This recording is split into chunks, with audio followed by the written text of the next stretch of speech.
भारतीय सेना तमाम देशों की सीमा और उससे सटे इलाकों में तैनात रहती है और हर पल चौकन्नी रहती है। नमस्कार, मैं हूं अंजलि और आप देख रहे हैं न्यूज़ 18 हिंदी ओरिजिनल्स। इन इलाकों में समय समय पर पेट्रोलिंग भी की जाती है। इन इलाकों पर सेना और सुरक्षा से जुड़े सामानों को भी पहुंचाया जाता है। अब सेना लद्दाख और सिक्किम में LAC से सटे पहाड़ी इलाकों के साथ साथ इंडिया पाकिस्तान बॉर्डर पर जहां रेगिस्तानी इलाके हैं, वहां गोला बारूद और भारी उपकरणों को ले जाने के लिए मटेरियल हैंडलिंग क्रेन के साथ साथ 650 हाई मोबिलिटी व्हीकल यानी HMV 6x6 की खरीद पर विचार कर रही है।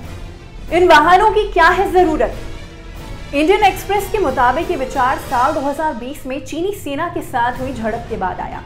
इसके अलावा इसका मकसद पिछले 3 वर्षों में उत्तरी सीमाओं पर बुनियादी ढांचे को बेहतर बनाना और परिचालन तैनाती में बढ़ोतरी लाना भी है।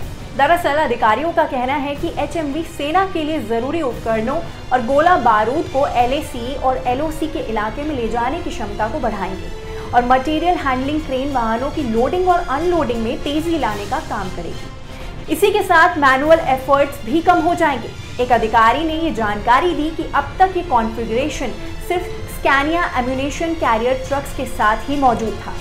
बता दें कि ये खास ट्रक्स बोफोर्स आर्टिलरी सिस्टम का हिस्सा थे। अधिकारी का कहना है कि स्कैनिया ट्रक्स पुराने हो रहे हैं और अन्य ट्रकों में मटेरियल हैंडलिंग क्रेन नहीं है। HMV की खासियत, जानकारी के अनुसार 6x6 HMV की पेलोड क्षमता कम से कम 8000 किलोग्राम होगी और ये कम से कम 20 टन का भार टो कर सकेंगे। रिपोर्ट में एक अन्य अधिकारी के हवाले से बताया गया है कि HMV का इस्तेमाल खास कामों के लिए किया जा सकता है, जैसे कि रेगिस्तान वाले इलाकों में इन्फेंट्री सैनिकों को इन वाहनों के जरिए ले जाना और तेज गति बनाए रखना आसान रहेगा।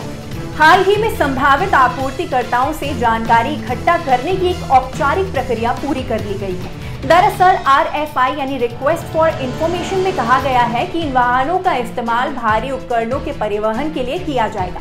RFI में ये भी कहा गया है कि इसके बाकी कामों के इस्तेमाल के लिए संशोधन की सुविधा देनी चाहिए, जिसमें सैनिकों को ले जाना, फ्लैग बेड पर कंटेनर ले जाना जैसे काम भी शामिल रहेंगे। इसमें यह भी कहा गया है कि ये वाहन अत्यधिक तापमान और हर मौसम में संचालित होने में सक्षम हो। साथ ही वाहन का वजन 24,000 किलोग्राम से ज्यादा नहीं होना चाहिए।